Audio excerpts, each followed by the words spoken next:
Copy paste এবং duet video ক্রিয়েটরদের জন্য দুঃসংবাদ এবং যারা অরিজিনাল ক্রিয়েটর আছে তাদের জন্য সুসংবাদ নিয়ে হাজির হয়েছি আজকের এই ভিডিওটিতে। তো বন্ধুরা, ফেসবুক অলরেডি নতুন একটি আপডেট কিন্তু নিয়ে চলে এসেছে ফেসবুকের মধ্যে। এই আপডেটটির মাধ্যমে যারা ফেসবুকের মধ্যে রিয়েল কন্টেন্ট ক্রিয়েটর আছে তাদের ভিডিও আরও বেশি রিচ করবে, আরও বেশি বুস্ট করবে, আরও বেশি ভাইরাল করবে, এবং যারা ফেসবুকের মধ্যে কপি পেস্ট ভিডিও তৈরি করে এবং যারা ডুয়েট ভিডিও তৈরি করে তাদের বিরুদ্ধে ব্যবস্থা নিতে কিন্তু শুরু করবে এই নতুন আপডেটটির মাধ্যমে। তো এখান থেকে আপনারা যারা অরিজিনাল ক্রিয়েটর আছেন কী কী সুবিধা পেতে পারেন এবং যারা কপি পেস্ট এবং ডুয়েট ভিডিও ক্রিয়েটর আছেন তাদের কি কি অসুবিধা হতে পারে আজকের এই ভিডিওটিতে এই বিষয়টি সম্পর্কে বিস্তারিত জানতে পারবেন। তো আপনি যদি আমার চ্যানেলে প্রথমবার এসে থাকেন অবশ্যই চ্যানেলটি সাবস্ক্রাইব করে নিয়ে পাশে আসা বেল নোটিফিকেশনটি অন করে দিবেন, যাতে করে ভবিষ্যতেও ফেসবুক রিলেটেড এমন আরও ইনফরমেটিভ কন্টেন্টগুলো আপনারা পেতেই থাকেন। তো বন্ধুরা, এখান থেকে দেখতে পাচ্ছেন আমি ফেসবুকের যে অফিসিয়াল পেজটি আছে সেই পেজের মধ্যে আছে। এখান থেকে দেখতে পাচ্ছেন এই পেজের মধ্যে 13 ঘন্টা আগে একটি পোস্ট করেছে ফেসবুক। এখান থেকে সর্বপ্রথম যে বিষয়টি দেখতে পাচ্ছেন এখানে অলরেডি আমার এখান থেকে বাংলা করা আছে। তো আমি এখান থেকে যদি দেখি সি অলে ক্লিক করে এখানে লেখা আছে, আপনার মতো আসল বিষয়বস্তু শেয়ার করার মতো লোকদের রক্ষা এবং উন্নত করার জন্য আমরা ফেসবুকে আনঅরিজিনাল বিষয়বস্তু হ্রাস করার জন্য শক্তিশালী ব্যবস্থা চালু করছি, আরও জানতে স্ক্রল করুন। তো এখান থেকে ফেসবুক যে বিষয়টি বোঝাচ্ছে সেটি হলো ফেসবুকের মধ্যে যারা একদম অরিজিনাল ক্রিয়েটর আছে তাদের যে কন্টেন্টগুলো আছে এই কন্টেন্টগুলো আরও বেশি ডিস্ট্রিবিউশন করার জন্য, আরও বেশি ভিউজ নিয়ে আসার জন্য ফেসবুক ব্যবস্থা গ্রহণ করছে, এবং যারা ফেসবুকের মধ্যে আনঅরিজিনাল কন্টেন্ট পাবলিশ করে তাদের বিরুদ্ধে ব্যবস্থা নেওয়ার জন্য নতুন ফিচার চালু করছে।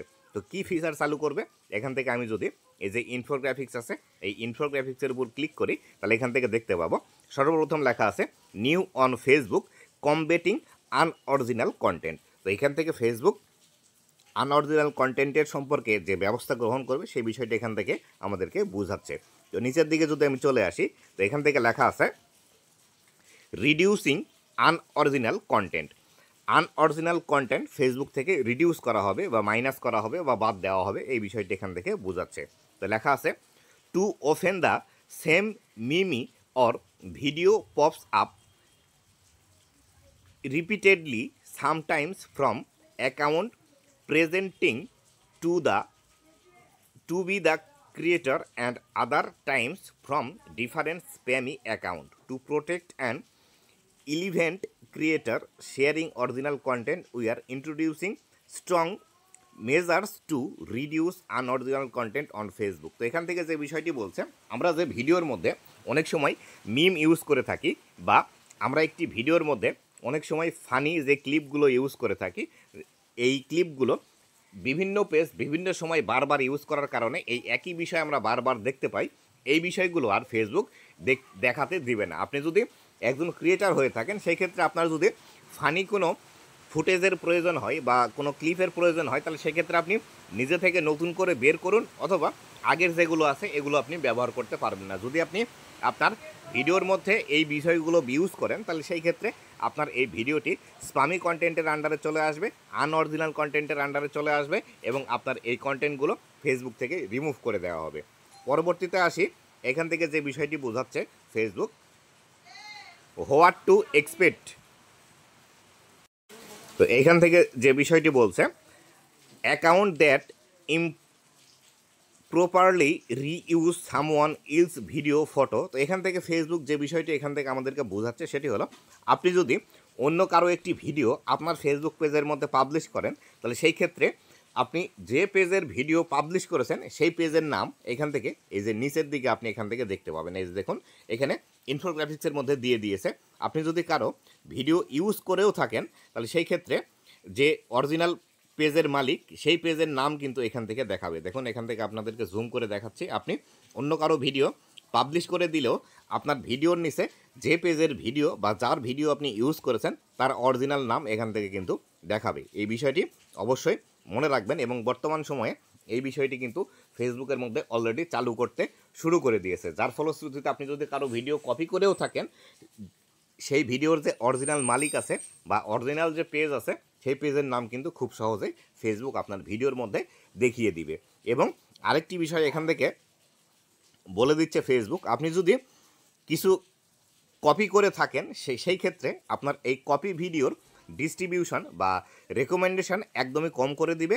এমনকি আপনার ফেসবুক পেজের রেকমেন্ডেশন সিস্টেমটি কিন্তু রেস্ট্রিক্টেড করে দিবে। আপনার এই কপি ভিডিওগুলো আর ভবিষ্যতে নতুন দর্শকের কাছে কিন্তু রেকমেন্ড করবে না। এই বিষয়গুলো কিন্তু এখান থেকে বলে দিচ্ছে। এখান থেকে দেখুন ফেসবুক কিন্তু বলেই দিয়েছে এই যে নতুন ফিচারটি লঞ্চ করেছে এটি এখন টেস্টিং পারপাসে আছে, এটি ভবিষ্যতে পুরোপুরি লঞ্চ করে দিবে এবং বর্তমানে টেস্টিং পারপাসে থাকা অবস্থায় আপনারা এখনও যারা কপি ভিডিও বা ডুয়েট ভিডিও নিয়ে কাজ করছেন তারা এখন পর্যন্ত সুবিধা পাবেন, কিন্তু যখন পুরোপুরি লঞ্চ হবে তখন কিন্তু আর এই বিষয়টি সুবিধা পাবেন না। পরবর্তীতে আসি যে বিষয়টি সম্পর্কে ফেসবুক এখান থেকে বলছে, ফেসবুক কিছু টিপস দিয়েছে যে টিপসগুলো আপনি মেনটেন করে ফেসবুকের মধ্যে আরও বেশি দ্রুত গ্রো করতে পারেন এবং ফেসবুক থেকে বেশি ইনকাম জেনারেট করতে পারেন। তো এখান থেকে লেখা আছে পোস্ট অরিজিনাল কন্টেন্ট। এক নম্বরে যে বিষয়টি বলছে পোস্ট অরিজিনাল কন্টেন্ট, আমি বারবারই আমার প্রায় সকল ভিডিওতে এই বিষয়টি বলে আসছি যে আপনি যদি ফেসবুকের মধ্যে বর্তমান সময়ে টিকে থাকতে চান এবং আর্নিং করতে চান অবশ্যই আপনাকে অরিজিনাল ভিডিও ফেসবুকের মধ্যে পাবলিশ করতে হবে। আপনি যদি অরিজিনাল ভিডিও ফেসবুকের মধ্যে পাবলিশ না করেন তাহলে সেই ক্ষেত্রে আপনি ফেসবুকের মধ্যে বর্তমান সময়ে টিকে থাকতে পারবেন না। পরবর্তীতে যে বিষয়টি বলছে মেক মিনিংফুল এনহ্যান্সমেন্ট। তো এখান থেকে ফেসবুক যে বিষয়টি বলছে সেটি হলো আপনাকে অবশ্যই যে ভিডিওটি তৈরি করছেন সেই ভিডিওর মধ্যে এমন কিছু বিষয় রাখতে হবে যাতে করে আপনার যারা দর্শক আছে এই ভিডিও থেকে কোনো একটি বিষয় পায়। আপনি ভিডিওর দ্বারা দর্শকদেরকে আনন্দ দিতে চাচ্ছেন, অথবা কোনো ইনফরমেশন দিতে চাচ্ছেন, অথবা নতুন কোনো একটা জায়গা দেখাতে চাচ্ছেন, অথবা তাকে মনোরঞ্জন করার জন্য আপনি যে ভিডিওটি তৈরি করছেন এই বিষয়টি অবশ্যই আপনাকে মেনটেন করে তারপরে ফেসবুকের মধ্যে ভিডিওটি আপলোড করতে হবে। আপনি মন চাইলেও একটি ভিডিও তৈরি করার, আপনি রাস্তাতে হেঁটে যাচ্ছেন একটা ভিডিও তৈরি করলেন, অথবা ঘরের মধ্যে শুয়ে আছেন চার দেওয়ালের একটি ভিডিও তৈরি করে ফেসবুকে পাবলিশ করলেন, এই ভিডিওগুলো থেকে ফেসবুক থেকে কখনোই সফলতা পাওয়া সম্ভব না বা আপনি সফলতা পাবেন না। এই বিষয়টি অবশ্যই আপনাকে মাথায় রেখে বর্তমান সময়ে ফেসবুকের মধ্যে কাজ করতে হবে। পরবর্তীতে আসি 3 নম্বরে যে বিষয়টি আছে সেটি হলো টেল এ স্টোরি। আপনি যে কন্টেন্টটি তৈরি করছেন সেই কন্টেন্টের মধ্যে একটি গল্প রাখার চেষ্টা করুন। আপনি 30 সেকেন্ডের একটি শর্ট ভিডিও তৈরি করেন অথবা আপনি 10 মিনিটের একটি বড় ভিডিও তৈরি করেন না কেন, আপনার ভিডিওর মধ্যে যাতে কোনো একটি গল্প প্রকাশ পায় সেই বিষয়টি আপনাকে মেনটেন করতে হবে। আপনি যে ভিডিওটি তৈরি করছেন সেই ভিডিওর দ্বারা দর্শকরা যাতে আপনার সাথে বেশি আটকে থাকতে পারে সেই বিষয়টি মেনটেন করার জন্য অবশ্যই আপনার প্রতিটি কন্টেন্টের মধ্যে একটি স্টোরি বিল্ড আপ করতে হবে। আপনার যদি কন্টেন্টের মধ্যে স্টোরি বিল্ড আপ না থাকে তাহলে সেই ক্ষেত্রে এই ভিডিওগুলো থেকে কখনোই আপনি বেশি পরিমাণে রেসপন্স পাবেন না, আপনার ভিডিও ভাইরাল হবে না, বেশি পরিমাণে ভিউজ কিন্তু আপনি এখান থেকে পাবেন না। তারপরে যে বিষয়টি আছে এখান থেকে ফেসবুক বলছে অ্যাভয়েড ওয়াটারমার্ক। আপনি যে কোনো ভিডিও পাবলিশ করেন না কেন ফেসবুকের মধ্যে তার মধ্যে কোনো প্রকার ওয়াটারমার্ক থাকা যাবে না। ওয়াটারমার্ক বলতে যে বিষয়টি বোঝায়, আমরা অনেক সময় বিভিন্ন সোশ্যাল মিডিয়া থেকে ভিডিও ডাউনলোড করে নিয়ে আসি, সেখানে সেই সোশ্যাল মিডিয়ার ওয়াটারমার্ক কিন্তু থেকে যায়, যার ফলশ্রুতিতে এই ভিডিওগুলো বর্তমান সময়ে ফেসবুক কিন্তু সাপোর্ট করছে না। আবার অনেক সময় যে বিষয়টি হয়, আমরা যে এডিটিংস অ্যাপ দিয়ে ভিডিও এডিটিং করি সেই এডিটিং অ্যাপের মাধ্যমেও কিন্তু ওয়াটারমার্ক চলে আসে, যেমন বর্তমানে ক্যাপকাট অথবা আমরা যে ইনশট অথবা আরও অন্যান্য যে ভিডিও এডিটিং সফটওয়্যার আছে এই সফটওয়্যারগুলো দিয়ে ভিডিও এডিটিং করি সেই সফটওয়্যারের কিন্তু লোগো চলে আসে, এই লোগো সহ ভিডিও ফেসবুকের মধ্যে আপলোড দেওয়া যাবে না। তারপরে নিচের দিকে লেখা আছে ইউজ হাই কোয়ালিটি ক্যাপশন। তো হাই কোয়ালিটি ক্যাপশন বলতে যে বিষয়টিকে বোঝাচ্ছে আপনি যে বিষয়ের ভিডিও তৈরি করছেন ঠিক সেই বিষয়টিকেই মেনশন করে আপনার ভিডিওর টাইটেলটি লিখতে হবে, অথবা আপনি যে পোস্টটি করছেন সেই পোস্টের টাইটেলটি লিখতে হবে। আপনি আজে বাজে অনেক কিছু আপনার টাইটেলের মধ্যে লিখলেন, অথবা আপনার ভিডিওর মধ্যে একটি বিষয় দেখিয়েছেন সেই বিষয়টি আপনার টাইটেলে না লিখে অন্য বিষয়গুলো টাইটেলের মধ্যে লিখেছেন, এই বিষয়গুলো করা যাবে না। অবশ্যই আপনাকে বর্তমান সময়ে ভালো পরিমাণে এবং গুরুত্ব দিয়ে আপনার ভিডিও টাইটেল লিখতে হবে, তবেই কিন্তু আপনার ভিডিওতে বেশি পরিমাণে ভিউজ আসবে।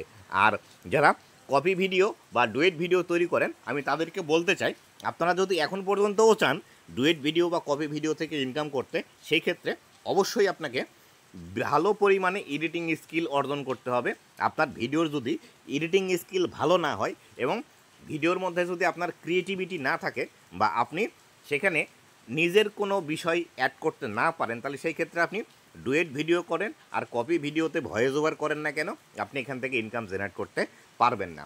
এখন আপনি হয়তো করতে পারছেন, 6 মাস পর থেকে করতে পারবেন না। তাই অবশ্যই আপনারা যারা ডুয়েট ভিডিও নিয়ে কাজ করছেন অথবা কপি ভিডিও নিয়ে কাজ করছেন, আপনাকে 100% এডিটিংয়ে মাস্টার হতে হবে। এডিটিংয়ে মাস্টার না হলে আপনি ডুয়েট ভিডিও বা কপি ভিডিও থেকে ইনকাম জেনারেট করতে পারবেন না। তবে আমি যে বিষয়টি আপনাকে বলতে চাই, আপনি যদি ডুয়েট ভিডিও বা কপি ভিডিও নিয়ে কাজ করেন, অবশ্যই ডুয়েট ভিডিও বা কপি ভিডিওর পাশাপাশি একটি অরিজিনাল ভিডিও নিয়ে কাজ করেন। আপনি নিজের ফেস দেখিয়ে নিজের তৈরি করা ভিডিও সেখানে পাবলিশ করেন, আপনি ভবিষ্যতে এখান থেকে বেনিফিট পাবেন। বর্তমানে ডুয়েট ভিডিও থেকে আপনি ইনকাম করেন, সমস্যা নেই, তবে অরিজিনাল পেজ অবশ্যই একটি আপনার রাখা দরকার। কেননা ডুয়েট ভিডিওর বিশ্বাস নেই। এই যে নতুন আপডেটটি এসেছে, এই আপডেটটি আসার ফলে হয়তোবা ডুয়েট ভিডিও থেকে আপনি আর ইনকাম নাও জেনারেট করতে পারেন। তাই অবশ্যই আপনাদের প্রতি সাজেশান থাকবে, যারা কপি ভিডিও এবং ডুয়েট ভিডিও নিয়ে কাজ করেন, ডুয়েট ভিডিওর পাশাপাশি অরিজিনাল পেজ রাখুন এবং অরিজিনাল কন্টেন্ট পাবলিশ করুন। আর যে অ্যাডমিন আইডির আন্ডারে আপনি অরিজিনাল ভিডিও নিয়ে কাজ করবেন, সেই অ্যাডমিন আইডির আন্ডারে আপনার ডুয়েট ভিডিও এবং কপি ভিডিওর পেজের অ্যাক্সেস রাখবেন না। এটি আপনার জন্য সবথেকে বেশি সেভ হবে। তো বন্ধুরা, এই ছিল আজকের ভিডিওটি কেমন লেগেছে অবশ্যই জানাবেন এবং ভবিষ্যতে ফেসবুক রিলেটেড এমন আরও ইনফরমেটিভ কন্টেন্টগুলো পাওয়ার জন্য অবশ্যই আমার ফেসবুক পেজ এবং ইউটিউব চ্যানেলের সাথেই থাকবেন। ধন্যবাদ সবাইকে।